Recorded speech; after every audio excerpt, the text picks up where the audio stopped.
इस video call पर Bhanushali industries के सीईओ मिस्टर भानुशाली ज्वाइन करते हैं। ये तो मेरा पति नक्श है। आप होश में तो इनका मैम, ये क्या बकवास कर रही हैं आप? मिस्टर मल्होत्रा, मैं पागल नहीं हूँ जो अपने पति को नहीं पहचानूंगी। मैं बिल्कुल सच कह रही हूँ। ये मेरा पति नक्श है। ये मेरे घर पर घर जमाई बनकर रहता है। तो मैम सोच के बोलिए, कुछ भी मत बोलिए प्लीज। पता ही कौन है? ये हमारी कंपनी के सीईओ हैं। आपके और हमारे जैसे लोग इनके नौकरी करते हैं, तो ये आपके पति कैसे हो सकते हैं? मिस्टर मल्होत्रा, पर मैं जो कह रही हूँ वो सच है। ये पति है मेरा। Shut up Anika. I am really sorry sir. इनकी तरफ से मैं माफी मांगता हूँ।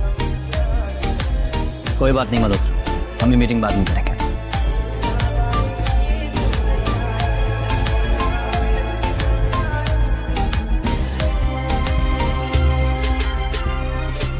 अनिका पूरे टाइम यही सोचती रही कि आखिर मिस्टर भानुशाली की शक्ल नक्श से इतनी ज्यादा कैसे मिल सकती है। उसके दिमाग में हजारों सवाल थे। कहीं ऐसा तो नहीं कि नक्श ही मिस्टर भानुशाली है और उसने अपनी सच्चाई तक मुझसे छुपा कर रखी। ऐसा कैसे हो सकता है? वही चेहरा, वही आंखें। अब आप अपने आप से क्या बड़बड़ाई जा रही हैं सारिका? तबीयत ठीक है आपकी? क्या किसी डॉक्टर को बुलाऊं? आज आपकी वजह से बहुत बेइज्जती हुई हमें मिस्टर भानुशाली के सामने। आई जस्ट डाउट कि वो कोई कॉन्ट्रैक्ट साइन करेंगे भी या नहीं आपके साथ। क्या मतलब? मतलब ये कि आपकी जैसी हजारों लड़कियां मिस्टर भानुशाली को देख के ऐसी पागल हो जाती हैं। Excuse me. You know what, it's my fault. ये मेरी गलती है कि मैंने आपको यहाँ मीटिंग के लिए बुलाया। आपकी जैसी लड़कियों को थोड़ा सा भाव क्या दे दो, उनका दिमाग खराब हो जाता है। And what do you mean by मेरे जैसी लड़कियां? वही लड़कियां जो किसी बड़ी कंपनी के सीईओ को देख के अपना पति बताने लगती है और बाद में जायदाद में हिस्सा मांग लेती है। Pathetic. You know what? You are disgusting. बाहर में जाओ तुम, तुम्हारा सीईओ और तुम्हारा कॉन्ट्रैक्ट। माँ, नक्श कहाँ है? अरे अनिका, तुम इतनी जल्दी? तुम्हारी तो आज मीटिंग थी ना? माँ, नक्श कहाँ है बताओ ना। वो निकम्मा किचन में कहीं बर्तन धो रहा होगा। क्या हुआ? कुछ किया क्या उसने? बहुत बड़ा कांड किया है। तुम इतनी जल्दी कैसे आ गए? अरे अनिका, तुम इतनी जल्दी आ गई? आज मैं तुम्हारी पसंद का खाना बनाऊंगा। मेरी बात का जवाब दो तुम ही मिस्टर भानुशाली हो ना? वो आदमी जैसे अभी मैं वीडियो कॉल वाली मीटिंग पर देख कर आई हूँ। कौन मिस्टर भानुशाली? मुझे कुछ समझ में नहीं आ रहा है, तुम क्या बोल रही हो अनिका? मेरे सामने ये नाटक मत करो, सच बताओ तुम ही हो ना? अनिका, मैं क्या जानूं इन बड़ी बड़ी मीटिंग्स के बारे में? फिर तुम्हारी शक्ल उस आदमी से इतनी कैसे मिल सकती है? किस आदमी से? मिस्टर भानुशाली से। देखो अनिका, तुम मुझे इन चक्करों में मत डालो। सारा दिन घर का काम करता रहता हूँ, बाहर भी निकलता हूँ तो सिर्फ सब्जी लेने के लिए, और तुम ना जाने मुझ पर किस तरह के इल्जाम लगा रही हो।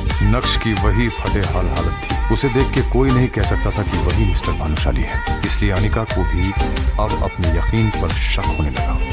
इसकी हालत तो देखो अनिका, कैसे हो सकते हैं मिस्टर भानुशाली? किसी एंगल से उसके बराबर नहीं। और आखिर नक्श इतना अमीर होता तो वो मेरे साथ ऐसे क्यों रहता? मैं कुछ ज्यादा ही सोच रही हूँ। अरे मैम, हम लोग इनकम टैक्स डिपार्टमेंट से आए हैं। हमें खबर मिली है कि आपके पति मिस्टर नक्श के पास 2000 करोड़ की अवैध संपत्ति है। 2000 करोड़? क्या बकवास कर रहे हैं आप? मेरा पति एक मामूली सा घर जमाई है, उसके पास समोसा खरीदने के पैसे नहीं होते। ऑफिसर, आपको कुछ बहुत बड़ी गलतफहमी हुई है। इतने पैसे कहाँ से आएंगे उसके पास? हम जो भी कह रहे हैं, हमारे पास इस बात के पुख्ता सबूत है मैडम। ये देखिए, आपके पति के बैंक अकाउंट के रिकॉर्ड्स। Have a look. नक्श का अकाउंट बैलेंस देखकर अनिका के होश उड़ गए। 2000 करोड़ रुपए दिख रहे थे, जबकि नक्श को खुद अनिका पालती थी। ऐसा कैसे हो सकता है? नक्श के पास इतने पैसे?